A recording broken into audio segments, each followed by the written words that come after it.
Bismillahirrahmanirrahim. Assalamu alaykum, hürmetli qarindoshlar. Bugungi darsimiz shaytonning tadrijiy azdirish hilasi. Alloh taolo Qur'on Karimda bizni shaytonga ergashishdan ma'ni qilib mundaq degan. Ya eyyuhallazina amanu la tattabi'u khutuwatish shayton va man yattabi' khutuwatish shaytoni fa innahu ya'muru bil fahsha'i wal munkar. ولولا فضل الله عليكم ورحمته ما زكى منكم من أحد أبدا ولكن الله يزكي من يشاء والله سميع عليم. İman etqanlar şeytanның keyniga kirmanglar. Kimki şeytanның keyniga kirdikan, şeytan onu qabih ishlarga, yomon amallarga buyuruydi. Allohning sizlarga fazli va marhamati bo'lmasa edi, sizlardan hech kim mangu pok bo'la olmaydi. Lekin Alloh xohlagan bandasini pok qiladi. Alloh hammani anglab turg'uchidir, hammani bilib turg'uchidir. Şeytanın tədrici azdırış hilesi.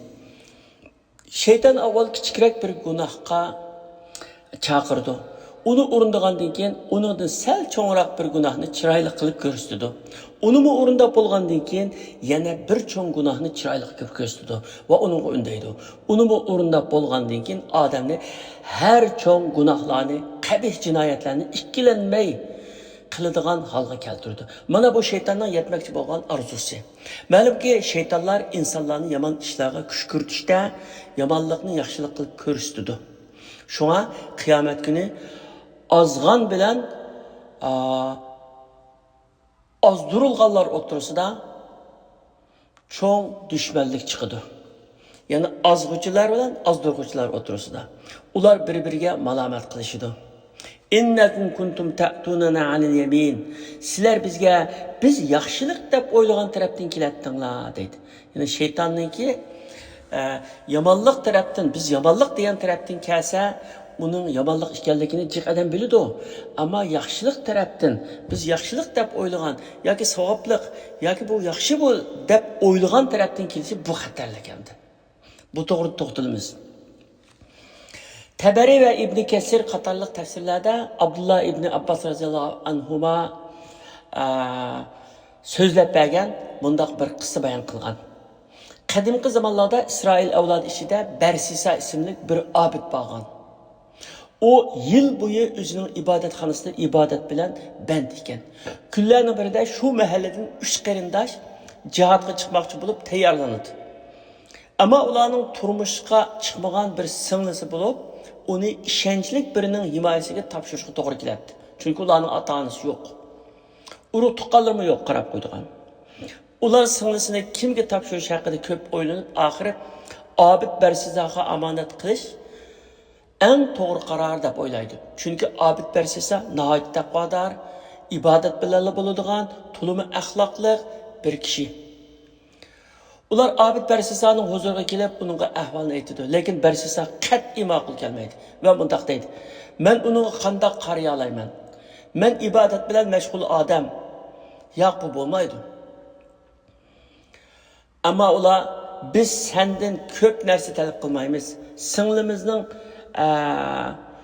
hujrasi sening ibodatxonangga yaqin bir yerda bo'ladi. Sen har kuni uningga taom yetkazib bersanglar, uni ko'rmasangmi bo'ldi. Hamda kishilar bu qizga yolg'iz emaskan deb yomonlikda o'ylamaydi deydi. Barsisa ko'p o'yindi, oxiri bu bir yaxshi amal. Men bu orqali savob topaman-ku degan fikrga keldi-da, ularning talabini qabul qildi. Shuning bilan ular singlisini Obid Barsisaga omonat qo'yib ketib qoladi. Qiz uning ibodatxonasining yanida bir uyda o'ltirdi. Obid Barsisa o qizga akillarning topshirig'i bo'yicha har kuni taom yetkazib turdi. Biroq Barsisa qizga qarab selishdan ansirab, uni ko'rmaslik uchun taomni ibodatxonadan yiroqroq bir joyga chiqarib qo'ydi. Qiz kelib taomni oladi va o'zining xonasiga kirib ketdi. Kunlar shunday o'tdi. Bu arada shayton harakat qildi. O bir kuni Barsisaning yoniga kelib, "Sen bu qizning holini xabar topmayapsan. Akıllı sana omonat qo'ygan tursa, u hayotmi, o'likmi holini so'rab turmamsa?" deydi. Obid Barsisa bunda qilishni dastlabda qat'iy qabul qilmaydi. Yo'q, qizning qishga kirsam bo'lmaydi, qizga gap qilsam bo'lmaydi, nomahram bo'ldi dedi. Ammo oxir rost. Men faqatla salom qilib turay degan niyatga kelib, har kuni qizga xonasining sirtidan "Assalomu alaykum, qanday ahvolingiz?" deb ahvol so'raydi. Yana kunlarning birida shayton uningga "Sen bundaq eshikning oldida turib qizga gap qilsang, yo'ldan o'tganlar seni xato tushunib qolmasin. Qizga gap qilyotdi bu odam" deb seni yomon gumon qilib qolmasin. Eng yaxshisi sen qizning xonasiga kirib salom qilgin deydi. Abid Barsida bu fikrni qabul qildi. Ondan o qizning xonasiga kirib salom berdi va uningga qarmayla chiqib ketib ibodatxonasiga qaytdi. Bir qancha kun shunda bo'ldi. Shayton Barsisani ozdirish uchun yana bir bosqich qo'ydi. Va uningga balki qizning ehtiyojlari bo'lishi mumkin. Sen undan gap so'rab boqmamsan, hojatlari bo'lsa ravo qilib bersan, emasmi deydi. Abid Barsista bu fikrni qabul qildi. Anni qizning xonasiga kirdi. Shuningdan keyin har kuni kirib ahvolini so'raydigan va uning ovozini anglaydigan bo'ldi. Ondan shayton yana bir bosqich ilgirlab Abidga qizning sen bilan paranglashqusi kelgan bo'lishi mumkin. Chunki u mu yolg'iz, sen mu yolg'iz. Shunga uning bilan paranglashib ko'rmamsan deydi. Shuning bilan Abid Barsisa qizning ko'nglini xo'sh qildigan, ziriktirmaydigan ish bo'lsa, mayli paranglasam paranglashay dedi. Qiz bilan har kun degdek paranglashib o'tiradigan bo'ldi. Kunlar shunday o'tdi, oxiri Barsisa qiz bilan zina qildi. Aşağıya yetib bordi. Mana bu yerda payg'ambar sollallohu alayhi vasallamning ala la yaxluwanna rajulun bi imra'atin illa kana thalithuha shayton, ya'ni agah bulunlar, yat er bilen yat ayal hergiz yalnız kalmasın. Eğer şunda kısa ulanın üçüncüsü şeytan bulup kaldı degan sözünün ne kadar doğru ekanligi o'tirg'a chiqadi. Abid bu çoğun günahını sadır kılgandan keyin ibodatxonasiga qaytib chiqib qattiq pushaymon qildi. G'amga botdi va yig'lab o'tirdi. Kunlar o'tdi. Qiz o'zining eg'ir bo'lib qolganligini aytdi. Barsisa texmi g'amga botdi. Kunlar shunday o'tdi, oylar o'tdi. Qiz bu qatim yangiganligini xabar qildi. Abid Barsisa texmi cho'ng g'amga botdi. Endi qanday qilarman deb chora izlashga boshlaydi. Shu chaqda shayton yeni o'yini bilan uning yeniga keladi. Shayton Barsisaning yeniga kelib, "Sen endi qanday qilsan? Qizning akilari kelsa, nima deysan? Xalq olamga nima deysan? Eng yaxshisi u buvoqni o'ltirib etgan. Shunda qilsang, xapliqdan biraqla qutulsan. Chunki sen dalil isbotni yo'q qilgan bo'lsan" deb yo'l ko'rsatdi. Abid Barsisa o'ylab boqsa, bu fikr ishga yarag'udak. Shuni bilan u qizning xonasiga kirdi va buvoqni uning qo'lidan tortib elib chiqib ketdi. Ondan bir cho'lga berib, buvoqni o'ltirib ko'mib etdi. Shayton yana keladi unga. "Hey Barsisa, sen nima qilding? Buvoqni o'ltirding-ku. Endi qiz akillarga ahvolni aytsa, qanday qilasan? Eng yaxshisi qizni o'ltirib et. Chunki dalilni yo'qotib etmasang bo'lmaydi. Shunda qilsang, xapliqdan biraqla qutulib ketasan" deydi. Barsisa shuning bilan qizni o'ltirdi va buvoqni ko'mgan yerga ko'mdi.